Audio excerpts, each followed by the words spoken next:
understanding of what's the secularism, what's the secularization. Secularism is a kind of ideology, a kind of political program to homogenize or to standardize our entire community or society, regardless of their ethnic, religious, and cultural differences. But secularization is a kind of process, is gradually from the bottom of the upper society, through the education, through the technology, through the modernization, society changed itself as far as religion is concerned. Okay? That's the, in my presentation, when I refer to secularism or laicism, it's a political project, it's ideology. It's not a sociological analysis. That's the, most of the social scientists, they confuse these two terms. Secularism and secularization, they are totally different. Before going into my presentation, I would like to give a bit historical background.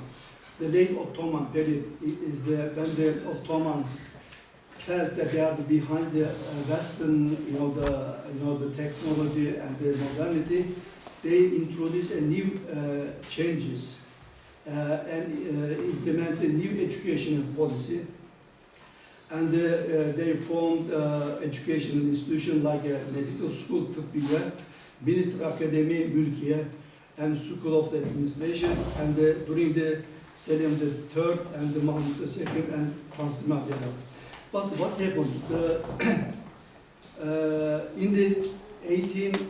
From the 1830s onwards, this kind of the educational policies imposed from the top created a kind of polarization as far as education is concerned. Then they open up primary school, secondary, and high school. They are called mekteb, but against the madrasas. Where the madrasas, they are taught, most of the teaching program, curriculum is to look at the subjects from the religious perspectives. But in the mektebs, mostly secular instruction and secular education subjects are taught.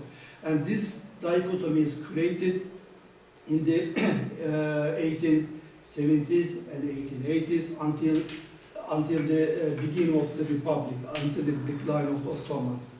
And modernization and reform policies in the education system totally were not introduced and implemented in the madrasas. Madrasas, they were left out and untouched, and they became more and more closed outside the world. And after the Ottoman period is finished with so much problems and unanswered questions, and it was closed down in the 1923. Newly established Republic of Turkey wanted introduce modernization policies in order to cleanse or eradicate religious education from the official education system. They introduced, these are the symbolic modernization or secularism policies, like to change the alphabet from the Arabic or Persian character to the Latin character, and the way of the dressing code, and the adoption of the Gregorian calendar rather than lunar calendar, introduction of the Western music in schools, banning Turkish, mystic and Sufi musics in the school system, and change of the weekly holidays from Friday to Sunday. The main purpose was here, make the people less religious. Okay, not to go to the congregations, weekly congregations like in Christianity, Sunday congregation, like Judaism is the Saturday congregation. And the second type of the secularism is the institutional. And they abolished alphabet system, caliphate system in 1924, and the same year, Sheikhul Islam, the office of the, highest authority of the religious authority in Turkey, Minister of Religious Affairs and the Pious Foundation took their place. And for the civil society is concerned, the Sufi movements, they were outlawed. They were, the stop functioning in 1925, and their places of the function, like a tekes, I'm sure in the Balkans there are so much tekes, and zaviyas, like the Maulevis, Bektaşis, and Naqshbandi, they were all closed down. But this kind of civil initiatives at the local level used to have a very good, offer the services to the people when they need, the kind of, the financial support, employment, and so forth. And then third type of the secularism is introduced in Turkey in the 1920s and 30s until 1950s, secularization of the legal system. What happened? The legal system during the Ottoman time, it was the millet system, regardless of the religious belonging or the ethnic belonging. And everybody is equal, but sometimes not equal, because every system has its, the dysfunctions. And the legal system, when they, I think it was 1925, the Atatürk, the founder of Turkey, ordered the legal experts to draft a new constitution. And the legal experts, the professors at that time, in the faculty of law, they produced a new constitution. It looks like the previous one. The previous one introduced, first civil constitution is introduced during Ottoman time. It's called Mecelle in 1876. And then it was similar. They produced almost similar, identical constitution. And the Atatürk was, got angry. Then he said, okay. He ordered to translate the legal system of Germany, Italy, in terms of when the trade and commerce concerned, and French system. They imposed this legal system to society, but it didn't fit very well. And under the law of the unification of instruction, this is very closely related to the international, this conference framework and concept. The law of under the law of the unification instruction, Tevhid-i Tedrisat, enacted in 1924, all education establishments came under the strict control of the state. That means secular state. And the religious madrasas all were closed down, and secular maktabs were declared the only institution for education. And in late 1920s, 30s, and until the 1950s, I call this era, from the 1923 until 1950, it's the Turkish socialism or Turkish communism, because they didn't give the name, but the way of the religion is treated is the same as the socialist and communist countries. And what they wanted, they located religious instruction within the secular education system was functional in the sense that it could impede the divergence of the different interpretations of religion, sects and tariqa and ulama. Of course, they want a unified religious voice when the education is concerned. And to control of the religion and give an end to the authority of the tariqat leaders or Sufi leaders, the new republic introduced a new understanding of laicism or secularism. And the laicism and secularism has been misunderstood and mispracticed in Turkey until now. Because we cannot raise this kind of the voices sometimes. but in academic circle we always discuss these issues. New laïc or secular policies meant depriving the traditional power of ulama. They strip off their power, their influence in a society, in order to consolidate understanding of the rational religion. The religion taught in the past, it was traditional. It's very backward. It was not, the modern. They said we have to introduce rational religion.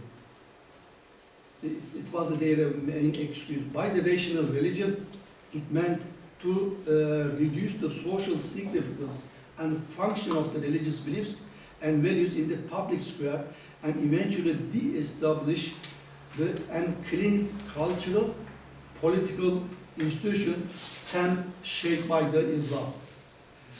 And this part is during the one-party period, Republican People's Party, now is called JEZERO. This Republican Party that Atatürk is founded, this party, even his friends during the independence war, his friends established alternative political parties in the 1920s, 30s. They were all closed down. Only the Atatürk party remained up to now. Time to time is closed down. Religious education was subjugated to the secular education system. Status of religion Islam, that was Article 2 in the first constitution. In the amended there has been no official religion in the country. And religious, that's why I call it's the kind of Turkish socialism. Religious education was inevitably affected by the strict and militant, I call it militant and authoritarian secularism policies, an atmosphere that faced several restrictions, like the first closure of the imamative schools, which is there to train, educate and train imams, like your seminary schools in the Christianity. And the Faculty of Divinity, Darul Funun, if you are in Istanbul University, the Beyazıt Square, you can see the old building. Darul Funun, the Faculty of Divinity or Theology, closed down in 1932. And there was a period that they couldn't conduct the funeral services in 1930s and 40s because of they closed down these kind of institutions. One party rule abolished the institution, giving the religious education, removed religious courses from the school curriculum. During the multi-party period, it was the late 1940s and early 1950s, the Turkey just first experienced democracy. Okay. And in 1946, Democrat Party was established. The leader of the party was Menderes, Adnan Menderes, but he was assassinated in the early 1960s because they raised these accusations that that he had a clash with the military, and then people began during the multi-party period because the Democrat Party won the election, consequent elections, the overwhelming majority. They can change the constitution, they can introduce everything. But because their spring shortcut with the coup d'etat in 1960. The people benefiting from the relatively more liberal atmosphere, the role of religion, daily life, constitute a major issue. And in line with the liberalization, democratization steps taken, the need of the people to practice their beliefs more openly and assertively expressed. Republican People's Party, founded by the Atatürk, strongly attached to the principle of the secularism. To restore and consider its discourse on religion, secularism, and follow a more flexible policy. Secular religious education became a top issue to be debated in the parliament. In the 1940s, when the Republican People's Party noticed that they are losing the ground in the public support, then they wanted to make some gestures. to change their strict and authoritarian policies, stance policies, but it didn't work. First time, after the Darul Funun is, the closed in 1932, the the Faculty of Divinity attached to the Ankara University is established, but it was it was compulsory by the NATO that every country has a official higher education institution as far as religious education is concerned. In 1950, the Democrat Party won the election, and the role of the religion public sphere became evidently concessive in the comparison with the previous period. What the Democrat Party did? Democrat Party in the 1950, beginning 1950, religious courses entered, like a Quranic courses, were entered in the curriculum of the primary school. And but they are still not very compulsory. It still remained elective, optional. In 1951, Imam Hatip schools were reopened. And 1956, religious courses were added to the curriculum for the both primary and secondary education system. The administration of the administrative and instructor staff of the presidency of the religious affairs is now called Diyanet, expanded and improved to meet the needs of the public religious education. Mostly to lead the prayers in the mosque, in the masjids, and Friday prayers, and also some funeral and some holy days and holy nights to conduct the services. The number of the mosque and Quranic courses is increased during the 50s. The Higher Islamic Institute in Istanbul was opened in but all these, the new initiatives, they were shortcut because of the coup d'etat in 1960. The military took over the system. And now, currently, the Higher Islamic Institutes, they converted to the Faculty of the Divinity or Faculty of Theology. In the 1980s, there were the 8 faculties. Now is 100, or maybe it is some of them needs to be closed because they reduced the quality because they have not enough academic, the staff to do this one. After the 1960, when the coup d'etat is happened, the Justice Party, the one time Süleyman Demirel, he was the leader of this party, is offspring of the Democrat Party in the 1960s and coalition governments in 1970s. Justice Party paid an importance to the religious sensitivity of the people and took it very seriously. And the insertion of optional religious courses to the curriculum of the high school took place in 1967. Religious schooling spread at almost all levels of the public education, primary, secondary, and high school. And in the 1970s, of course, there were the coalition governments because they have to please to every, the different, the political parties.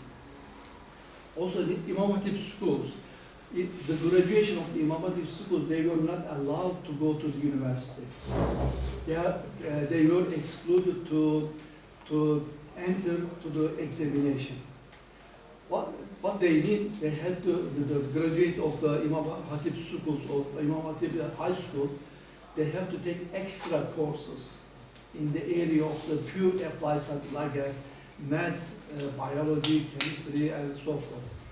And but personally, I'm also graduated from the Imam Hatip High School, but during my time in the 80s, it was, we had to learn more courses, more lessons than the normal high school. Because besides the pure applied sciences, we had to learn some courses like, for instance, interpretation of the, the Quran, the religious text, Sufism, and the Islamic philosophy, and so forth. And the High Islamic Institute increased from the 2, it was during the 1970s, it was 2 to the 9. Now, as I said, now it's more than 100. There are about 120 public universities in Turkey throughout the different cities. Institutions for public religious instruction, like Quranic courses, and most increased. But this kind of developments happened in the 1970s, and the military. In the 1970s, we had a ideological and political clashes. Left wing, right wing, communists, right wing, the nationalists, they clashed with each other every day in the 1970s. The people, mostly at the universities, even the high school, so much, the casualties happened. The people died, the young people died. We heard later on that America supported this kind of polarization in the society. I said, if the America is died out, maybe the world will have peace. I'm not anti-American. My specialty is on America. The racism, xenophobia, and ethnic nationalism in the United States. But America is not the same. It doesn't look good as the same as from outside. When you enter the ghettos. Since the early 1950s onwards, the massive. I just wanted to give the background of why this kind of changes happen. Sociologically speaking, there are some social factors behind the spread and increase of the religious education and institution, as well as the literacy of the people. Since the early 1950s, the massive domestic internal migration from the rural area to the urban settings, large number of domestic migrants were conservative and religious. And in the 1950s, the demography of Turkey was almost 85% were the rural in 1950s. Just only the 15% was the people living in the urban settings. But at the moment, is the white suburbs. Almost 89% of the population now living in the cities, and just tiny is more than 11 or 12% living in the rural area.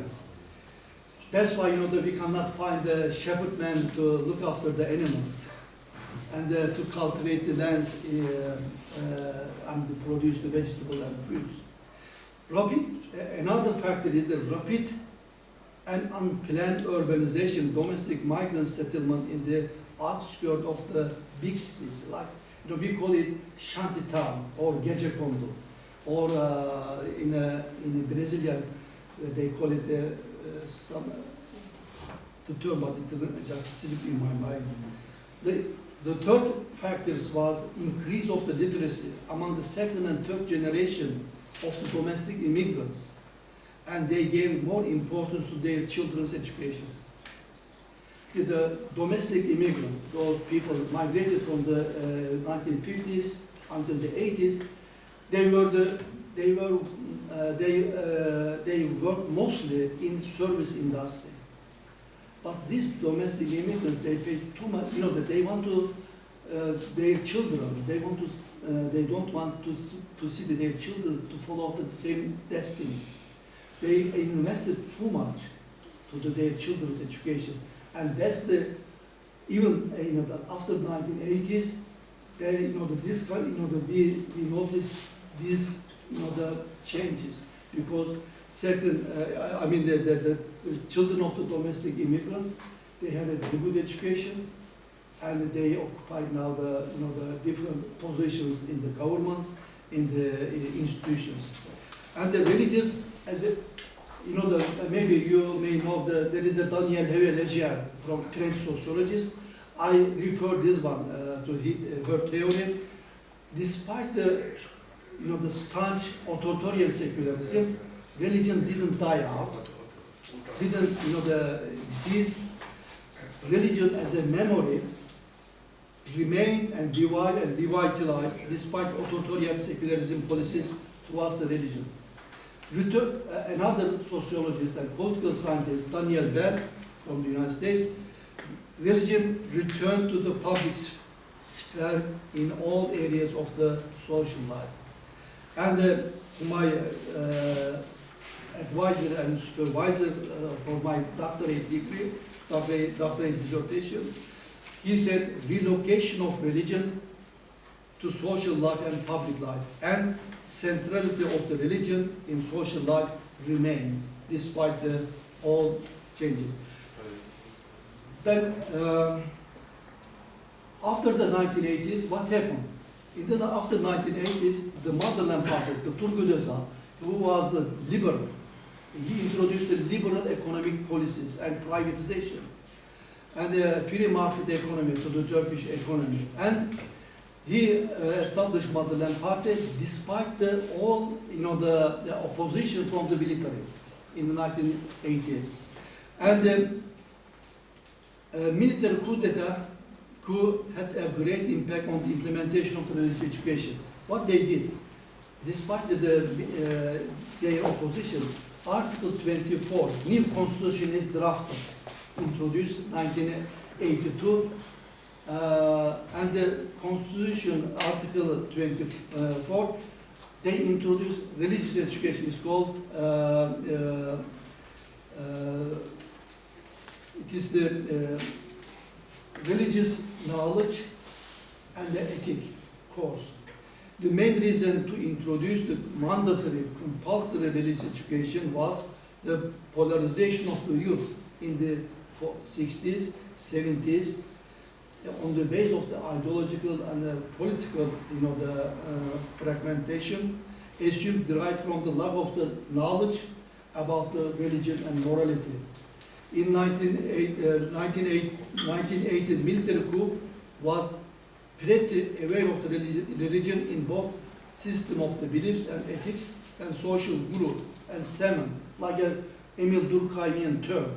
It was religion was a kind of cement to bring together to the people, to unify and bring together all different aspects of society. The influence of what they did, they introduced Turkic or Turkish Islamic synthesis, advocated by the heart of the enlightened academics, felt in the post-1980s. The main objective was to bring together nationalists, religious conservatives on the grounds of the revitalizing the essence of the Turkish culture and values. Another thesis about the Turkish Islamic synthesis was that political ideological polarization in the country in the 60s, 70s was because wrong religious cultural education system strictly followed by the secularization. The sources, unended disputes of the religious education. I just come now the 1990s. It was very, still academics needs to explore, needs to study this period, because the military regime made a decision to unify the course of ethic, morality, that used to be taught separately since the 1961 constitution under the course of religious culture, knowledge of ethics. Still, religious culture, knowledge and ethics is compulsory, but it is not. I will come to the challenges. Next slide. Non-Muslim communities, non-Muslim communities like Christian communities, Jewish communities, and others is concerned. This kind of the mandatory and compulsory education dictation is not good. In 1960s, in 1990s and the early 2000s, there was an important changes in the status of the religious courses in public education, despite the severe tension between the government and military that peaked in the 1997, which is now the February 28 coup d'etat. We call it postmodern coup d'etat or soft coup d'etat. maybe the first time the let's say conservative and religious political leader Necmettin Erbakan formed the government, 1996, and he's a very genius in terms of the engineering. He got a degree in Germany, but he invested his the energy in politics. I wish he could invest all his energy in the technology. That would be more helpful.